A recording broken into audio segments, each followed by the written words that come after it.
Mari saudara kita berdoa. Ya Kristus, dalam kuasa-Mu kami percaya kami beroleh rahmat karunia. Dan dalam firman-Mu kami mendapatkan kekuatan, kasih setia, dan kebenaran. Pada Roh Kudus Allah yang hidup, firman-Mu menyapa kami. Amin.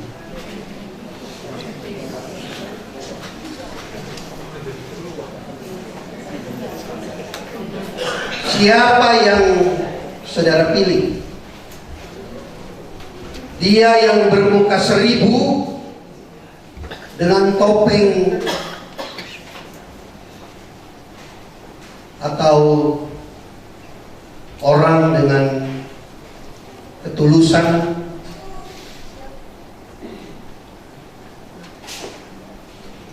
polos?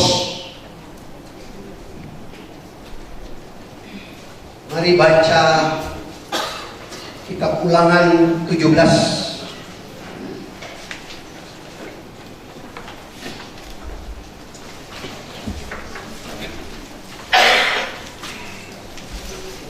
Di dalam koper ini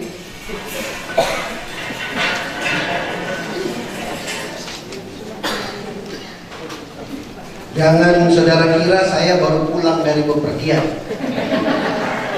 Sudah sejak bulan November sampai April, koper ini saya bawa-bawa.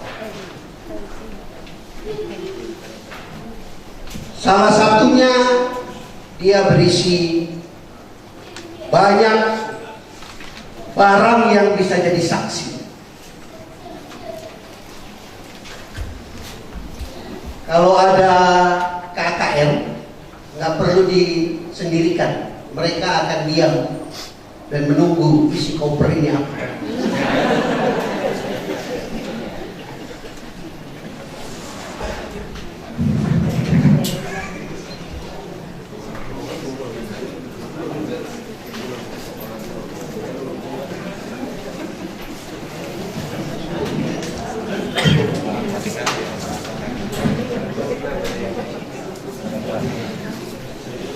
Saya ajak kita membuka kitab Ulangan.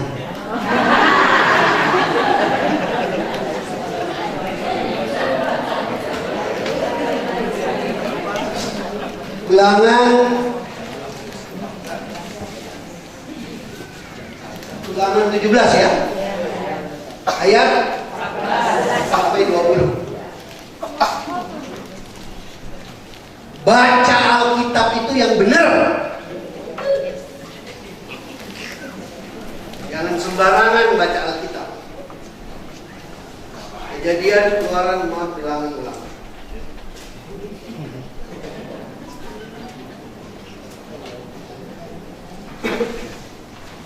Kenapa saya bilang baca Alkitab? Ini nggak pakai ini juga nggak apa-apa ya. Dengeran dulu supaya lebih action ya.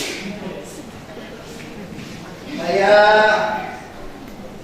biasa menggunakan headset, cuma ini headsetnya rusak.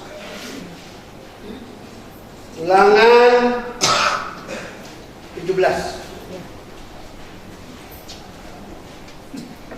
ayat 14 sampai 20. Banyak orang baca Alkitab sama saja.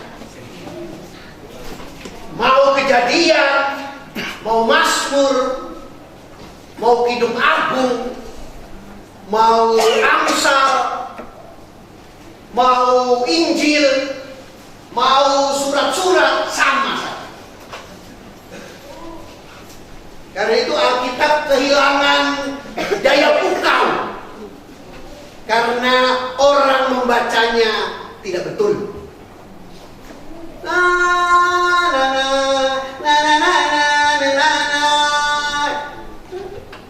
Kalau baca betul. Oh, kita kan sama aja. Mau pendeta, partua, Di Aten sama saja.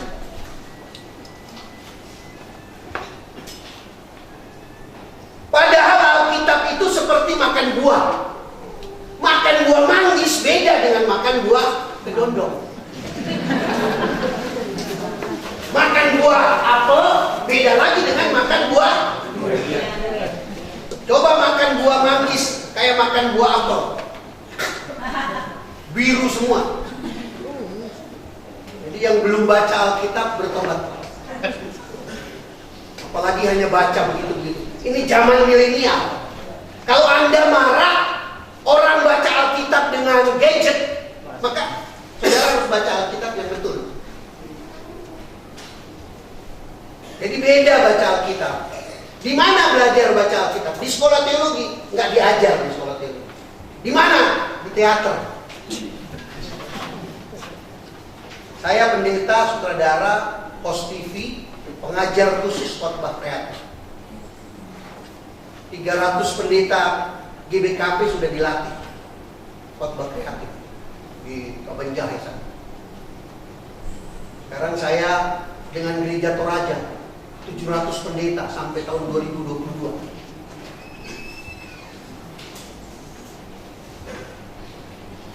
Apabila engkau telah masuk ke negeri yang diberikan kepadamu oleh Tuhan Allahmu dan telah mendudukinya dan diam di sana, kemudian engkau berkata, aku mau mengangkat raja atasku seperti segala bangsa yang di sekelilingmu.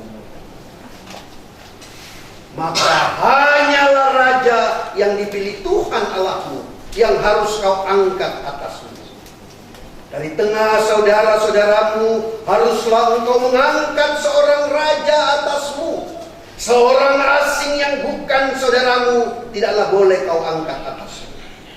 Hanya janganlah ia memelihara banyak kuda, dan janganlah ia mengembalikan bangsa ini ke Mesir untuk mendapat banyak kuda.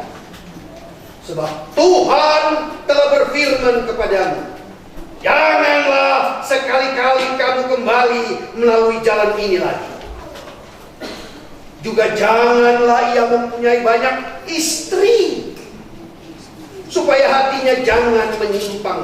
Emas dan perak pun janganlah ia kumpulkan terlalu banyak.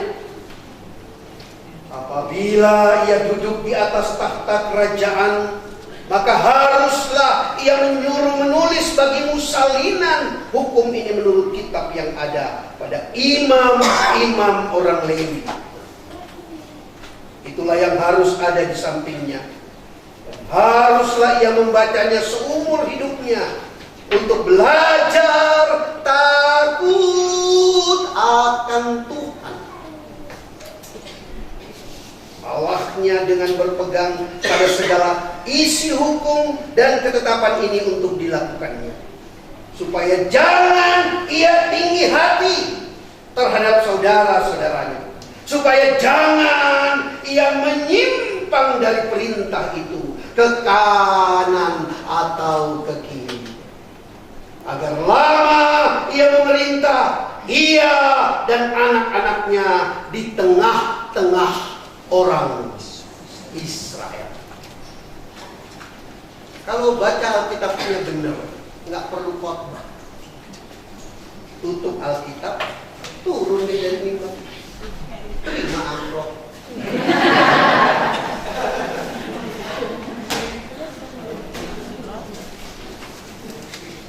Pertama, pasti saudara mencurigai saya tidak pakai baju semestinya, dengan sendal dan sarung.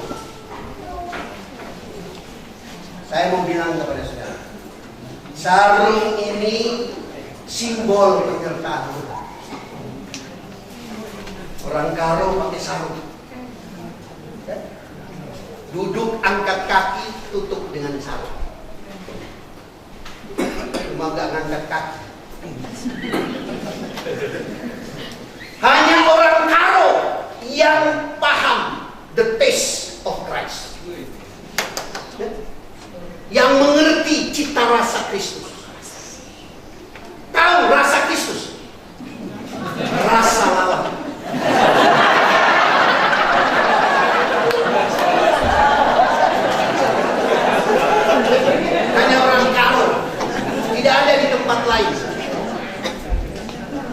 Rasa Kristus itu rasa lalap.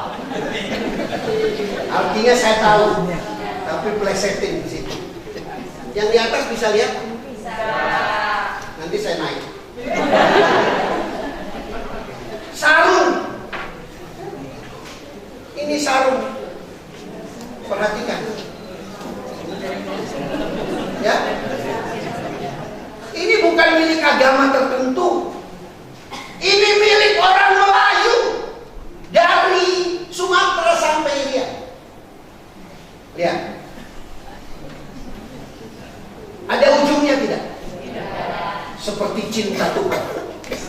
Tak berujung untukmu dan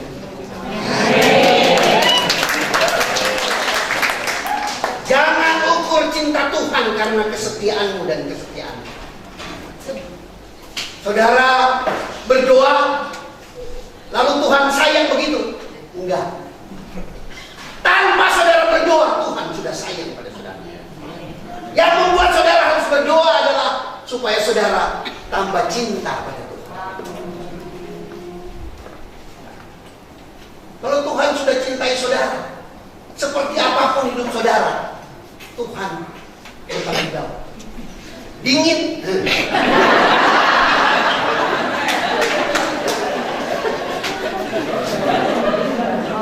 Bisa pakai senter. Bila.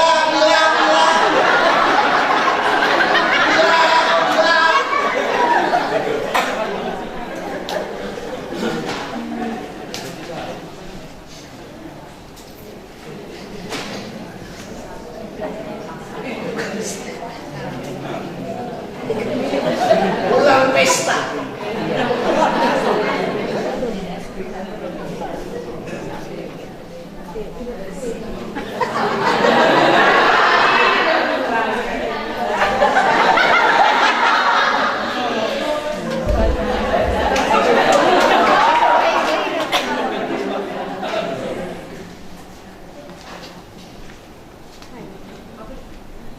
Pagi-pagi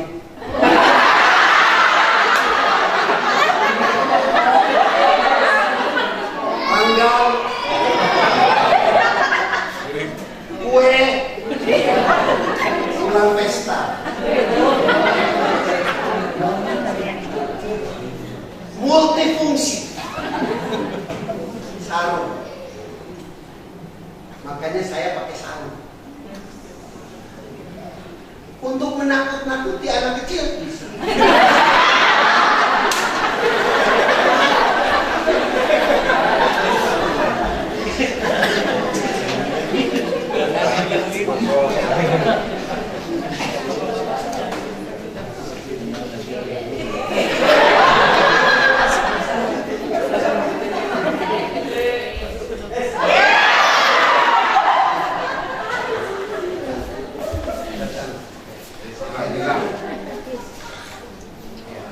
Putri GBKP 2.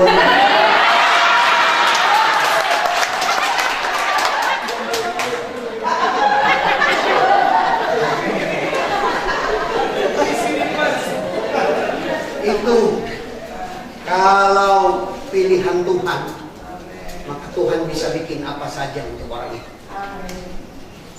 Dan orang yang memilihnya akan kecipratan berkat Tuhan. Karena itu saya harus menyelesaikan segalanya dengan baik, supaya saudara tidak mencurigai saya.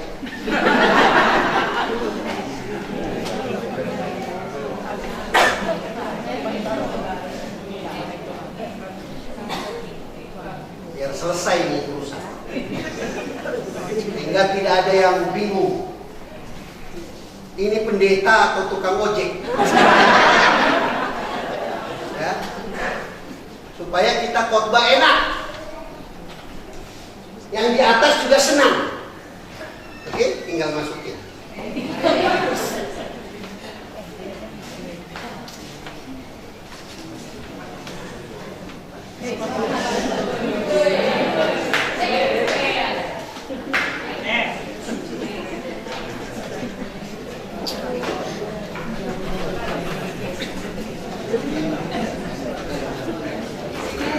Sepatunya bukan pantofel.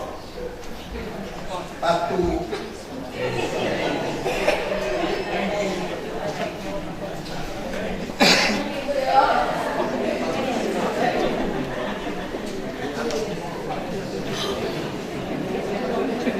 Sudah jadi?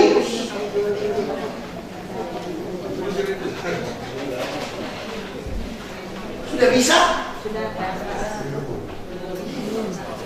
Belum?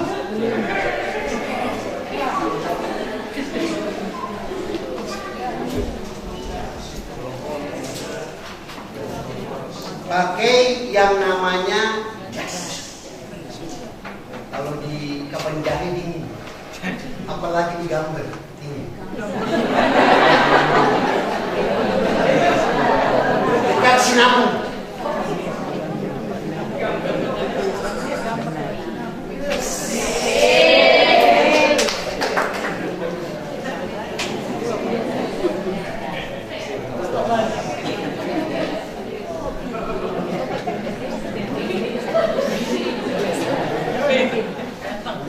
Shalom.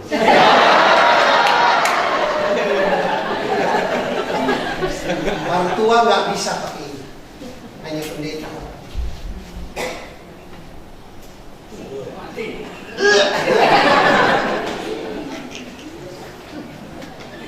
Israel diperingatkan setelah keluar dari Mesir, jangan lagi tergoda keinginan untuk kembali ke Mesir.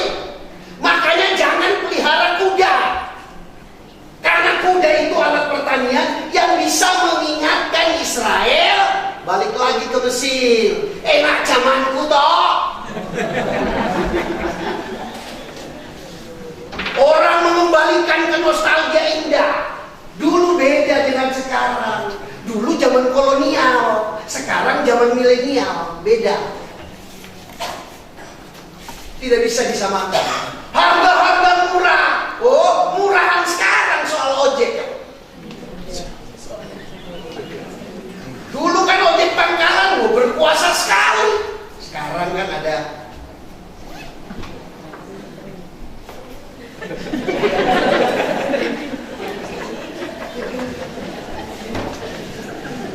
amin. Maka yang mau dikatakan oleh Tuhan pertama adalah orang yang takut akan Tuhan. Orang yang takut akan Tuhan itu apa? Dia punya hasrat bersekutu yang besar. Orang yang tidak punya hasrat bersekutu, hanya diam di rumah, habis narik tidur, habis narik makan, dia tidak bersekutu dengan Tuhan. Dia berkerumun dengan dirinya sendiri.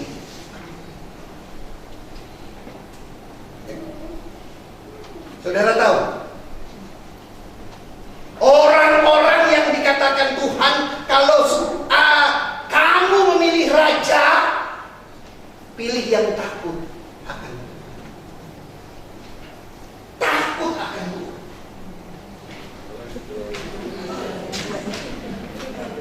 Tidak munafik.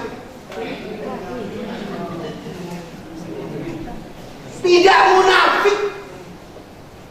Di depan orang, bagus, salaman, cipika-cipiki, di belakang. Di belakang merancang kejahatan. Dusta, dusta dijadikan produksi pabrik. Kebohongan terjadi di mana-mana. Saudara tahu ada 4 kejadian alam dari kisah di Palu. 1, tsunami. 2, likuifaksi. 3, gempa. 4, Ratna Sarumpait.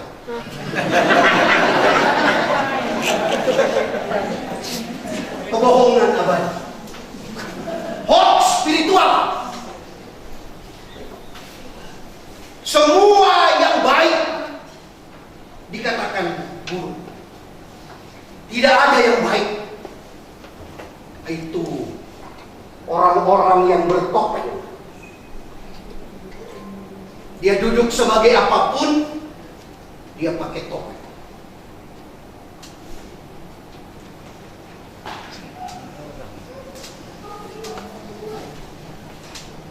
Kalau saudara jadi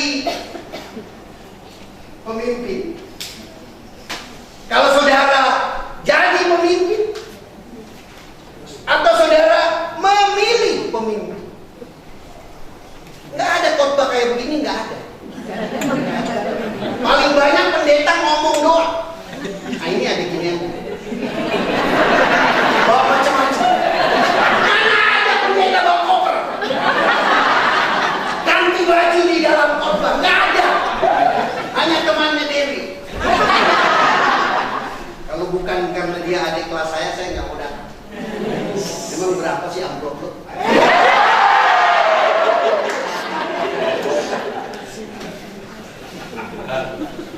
Tapi mungkin itu ya, kasih karunia Tuhan yang paling.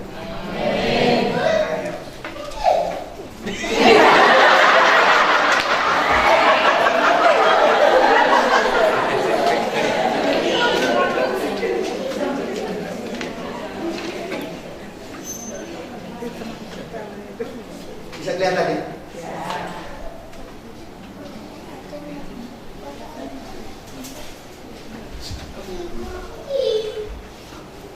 Kalau kita memilih pemimpin yang takut akan Tuhan, maka pemimpin itu bukan hidup untuk dirinya sendiri.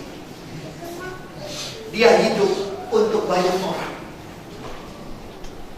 Ya, sampai saya ditangkap KPU nih gara-gara khotbah ini.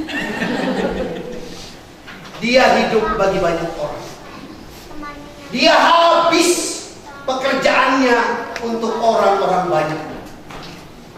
Dan itu terasa. Maka kalau saudara memilih pemimpin, harus yang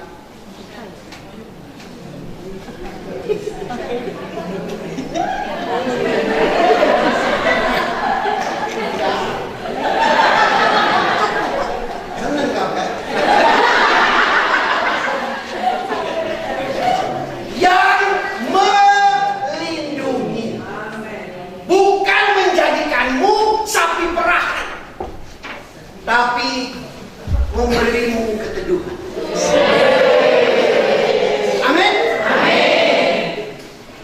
Banyak orang bisa berjanji keteduhan, berjanji memayungi, kenyataannya memeras. Kenapa payungnya kuning? Karena katanya dress code-nya kuning.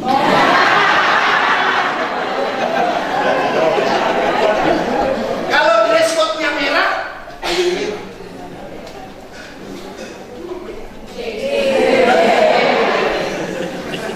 Biasanya polos ya, pendeta polos. Ini warna-warni. Kalau polos itu malam penghiburan. Ini pekan penata layanan masa polos, warna-warni ya. Saudara dipakai Tuhan pada saat nanti, entah di bilik suara, entah di rumah. Ingatlah, kita pulang dan bilang, orang yang takut akan Tuhan, bukan orang yang sering saudara lihat di poster, bukan. Tapi orang yang takut akan Tuhan. Siapapun orang yang takut akan Tuhan, dia selalu berpikir untuk kepentingan orang lain. Amin.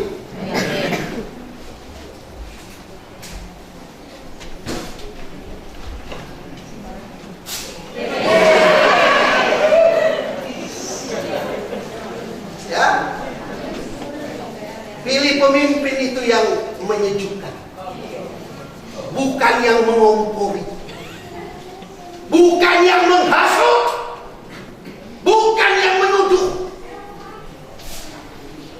tapi yang meneduhkan.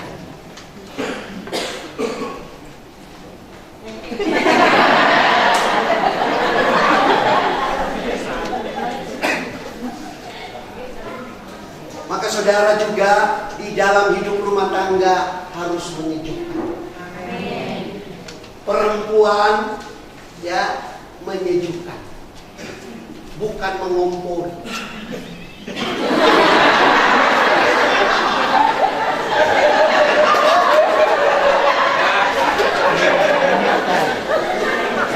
Persahabatan banyak hancur gara-gara kompor. Amin. Mari angkat tangan. Katakan, Tuhan sumber kuat. Aku memilih orang yang takut akan Engkau. Aku menjadi penyejuk bagi keluarga. Tepuk orang kiri dan kanan. Tepuk. Kau penyejuk.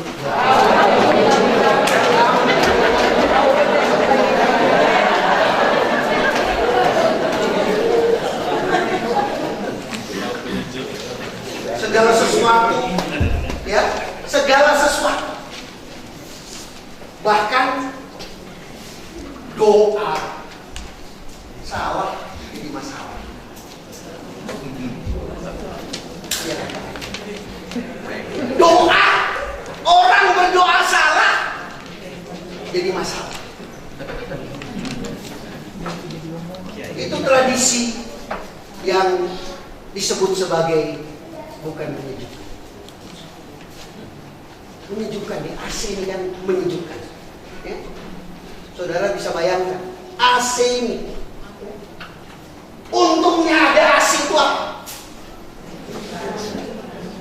Bukan cuma menyejukkan, khotbah tidak enak, jemaat bisa tidur.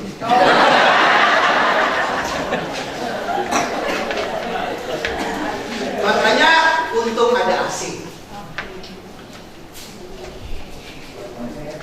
Ya. Suara.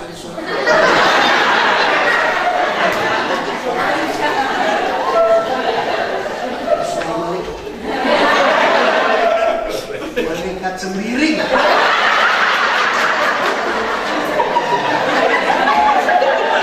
Saudara bahagia? Dari nyanyi enak-enak rame-rame, udah diam tenang teduh. Itu harus dibikin menggembirakan. Oh, saya keliling gereja di Indonesia, termasuk GBKP. Lihat pertua yang bawa Alkitab.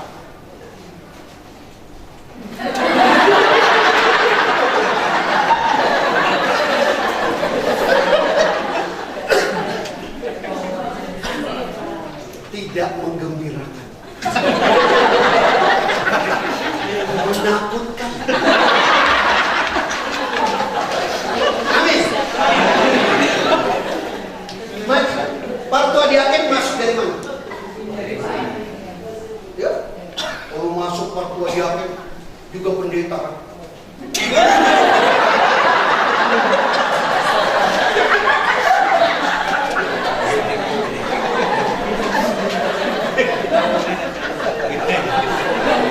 Bukan masuk gereja, masuk sarang penyamun. Kenapa? Ini apa itu? Isinya apa? Iya, apa firman Tuhan itu? Kalau saudara dapat firman Tuhan, saudara dapat apa? Sukacita. Jadi bawahnya itu harus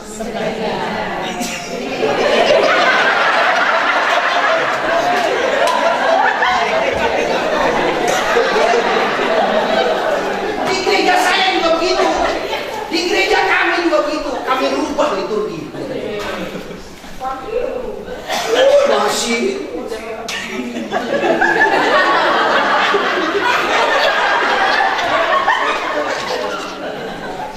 Minggu 1, 2, 3, 4, 5 supaya spirit kebahagiaan itu muncul. Masuk majelis, masuk penatu partua diaken, masuk jakin. Biasa saja.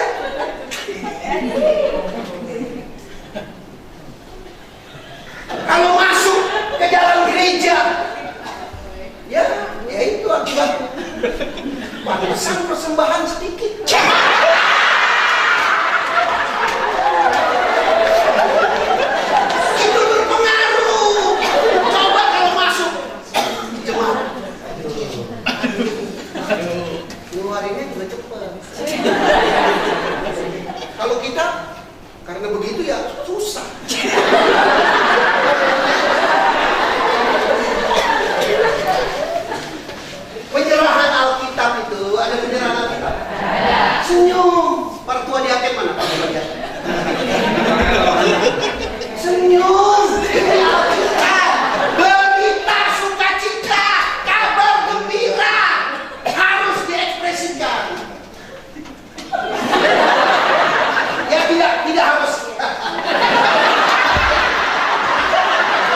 Bapaknya pulang dari Amerika.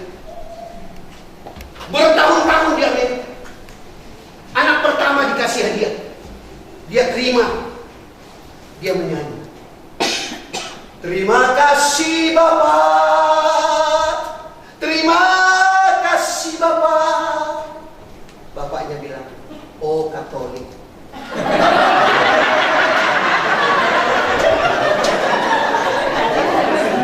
Kenapa? Gereja Katolik kalau kebaktian kan nyanyi.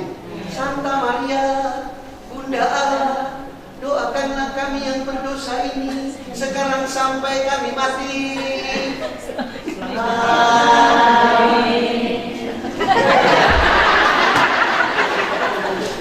Anak kedua dikasih hadiah, dia terima. Terima kasih Pak, pergi. Bapaknya bilang, oh BKP.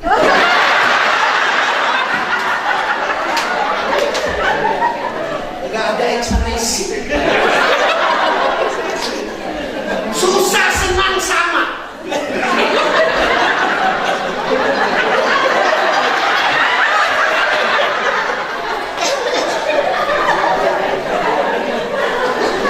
Anak ketiga dikasih hadiah, aduh dia terima. Apa ini Papa?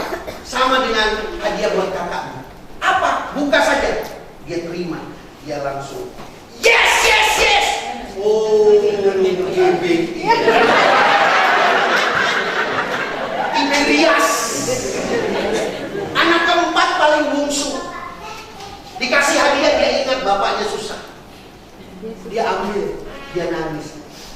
Makasih Papa. Bapaknya bilang, oh Pantai Costa.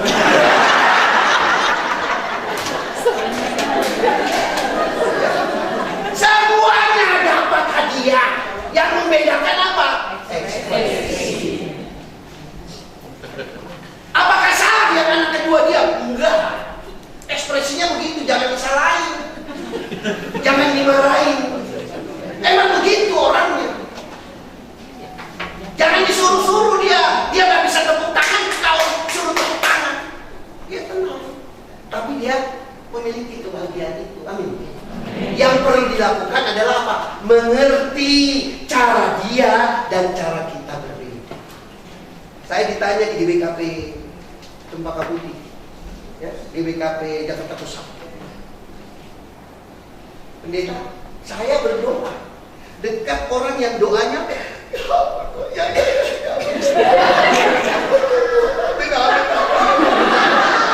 malas saya pendeta. Terus bagaimana pendeta? Apa saya suruh dia diam? Dia. Saya bilang enggak, jangan. Kalau Anda tidak suka dengan seperti itu, doa saudara terganggu pada waktu dia ya, Anda buka mata, pindah.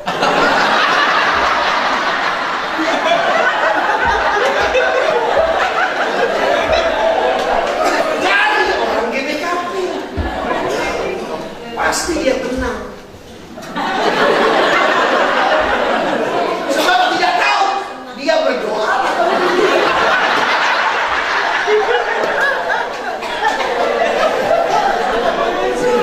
Yang mau saya katakan adalah pemilihan pemimpin bukan cuma terkonsentrasi pada pemimpin, tetapi juga pada kita. Amin. Kita juga harus disiapkan. Bukan cuma nyoblos, bukan cuma memilih, tetapi memakai pemikiran bahwa kita takut. Amin. Itu sebabnya saudara-saudara, ya,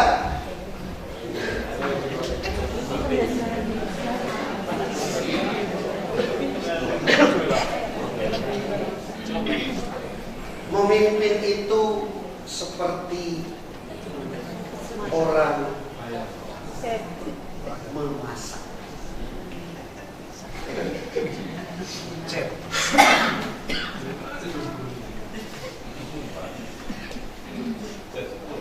Ibu-ibu kalau bangun pagi, makanya darah cepat naik.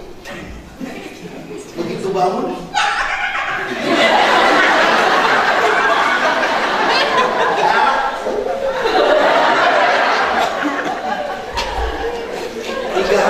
kemudian malam penghiburan.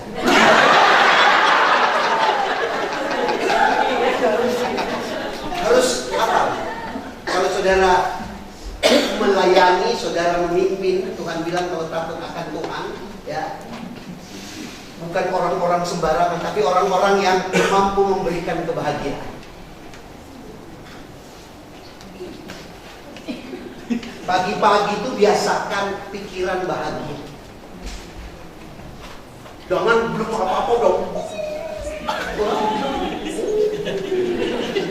Yang bikin saudara stroke bukan karena babi panggang. Yang bikin saudara stroke adalah apa? Pikiran saudara sendiri. Kapasitas otak itu 200 giga. Yang saudara pikirkan 2 juta.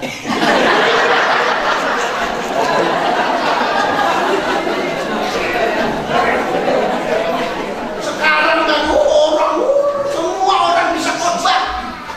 Coba lihat tiap pagi ada renungan kan di kiri. Meskipun renungannya copy paste. Semua jadi partua di akhir pendeta. Alkitab dikutip. Padahal apa? Uji pelaksana taruh di sini. Maka kalau saudara pagi, ya, biasakan pagi itu apa? Bahagia. Alat bahagia yang paling sederhana itu apa? Nyanyi.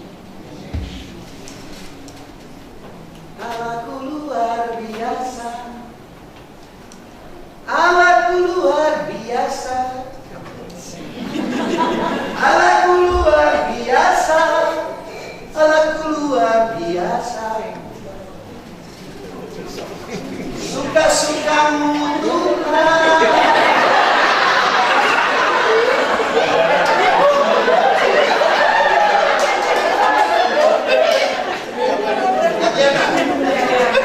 Di atas.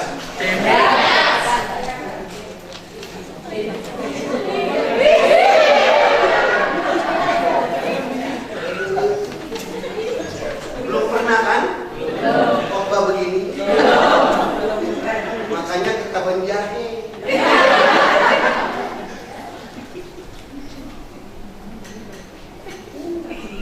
Masak pagi, ya kan?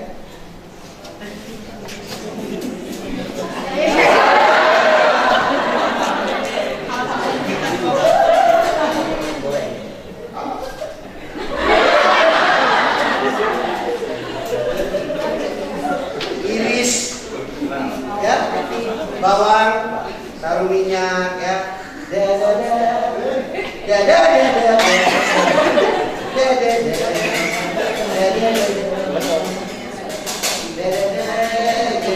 piring, bangun piring.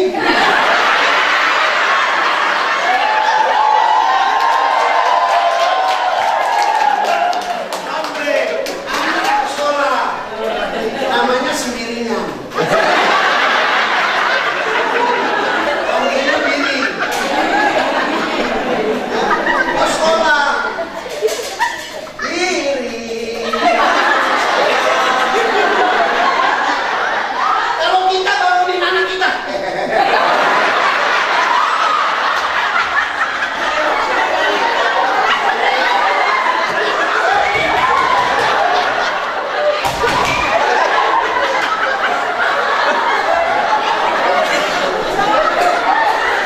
kamu rasa anak kurang ajar. Bangunkan itu dengan halus, ya, pakai lagu.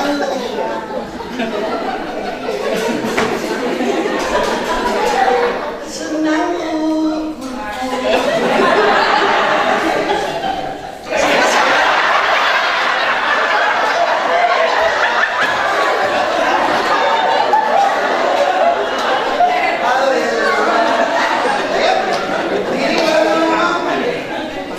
rasa senang ukur Mas Yesus Tuhan. Haleluya, glory, haleluya, glory. Piring bangun saya.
lihat, oh itu pendeta yang dulu.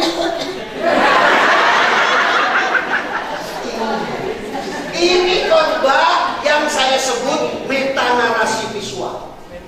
Udah nggak usah dengar pokoknya. Visual, metanarasi melebihi omongan-omongan. Kenapa saudara?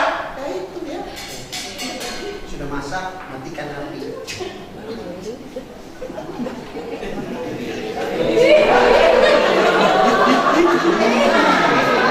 Telur sudah matang, ya kan? Baru bawa ke bapak yang lagi nunggu di meja.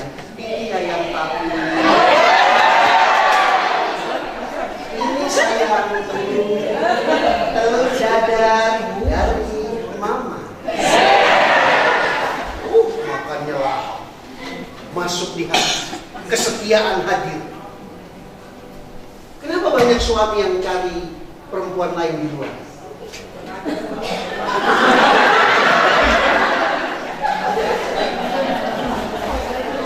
Kenapa? Karena ya dia dapat perempuan Ida di luar. Dia bilang wajar saya dapat Ida. Saya kalau berangkat kerja istri lagi masak, saya bilang pamit, ma pergi ya. Ma pergi ya. Kalau di kantor ya Ida penuh perhatian. Pagi Pak, Bapak mau kopi atau susu?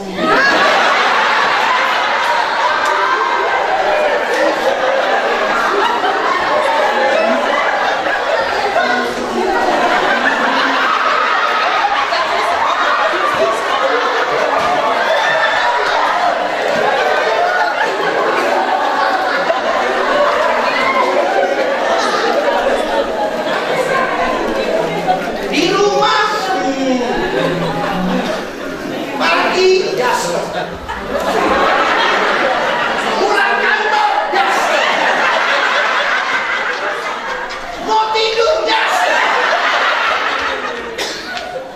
Sekali-sekali dong ya. Suami pergi kantor pakai apa? Tank top.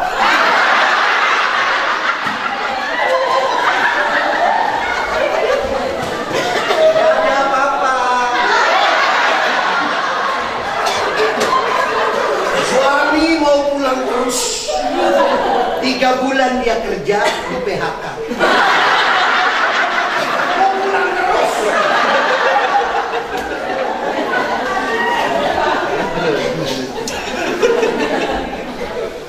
Sekarang saudara, kita melewati zaman perubahan yang luar biasa. Di jemaat berhimpun generasi. Generasi pertama yang disebut generasi apa? Yang lahir 1940 sampai 1960. Di antara 1940 sampai 1960. Boleh katakan? 1, 2, 3, 4, 5. Ah, ini disebut generasi boomer. Boomer itu apa? Ledakan penduduk terbesar di dunia. Karena bapak-bapak bersaudara bukan cuma 2, Pak ya? Oh, 200, 10, 7. Kalau sekarang kan 2. Malah ada yang cuma 1. Malah ada yang nggak ada. Saking iritnya.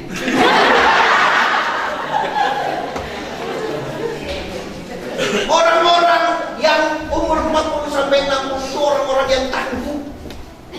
Saya di GBKP Kebayoran Lama sudah 80 tahun jalan. Datang ke gereja, tidak dijemput, datang. Kebaktian jam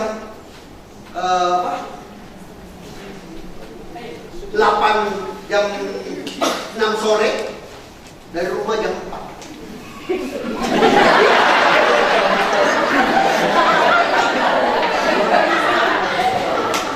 Beri kemuliaan untuk Tuhan.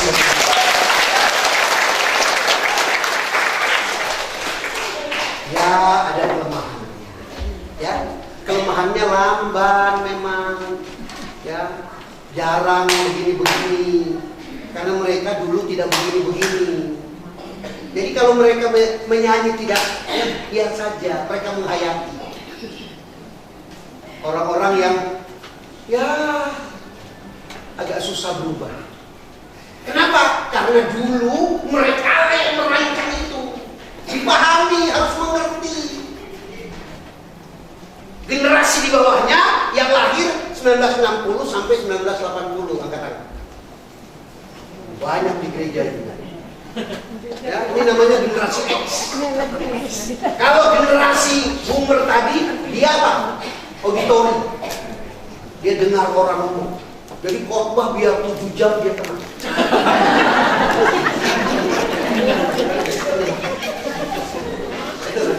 Nah, kenapa? Karena dulu teknologi radio. TV belum muncul. Nanti belakangan ya. Jadi mereka dengar bola di bawah ya ramang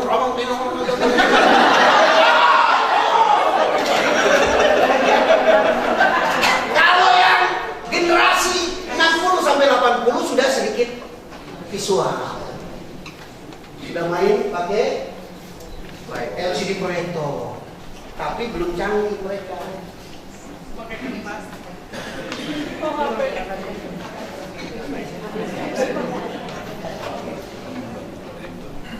Gagap. Bingung. Mau download aplikasi bingung. Bagaimana ini?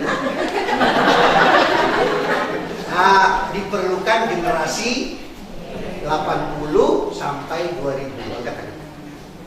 Nah, ini namanya generasi milenial. Generasi 60, 80 bingung. Mau aplikasi, kasih. Tolong nak. Anak kita sambil makan permen karet.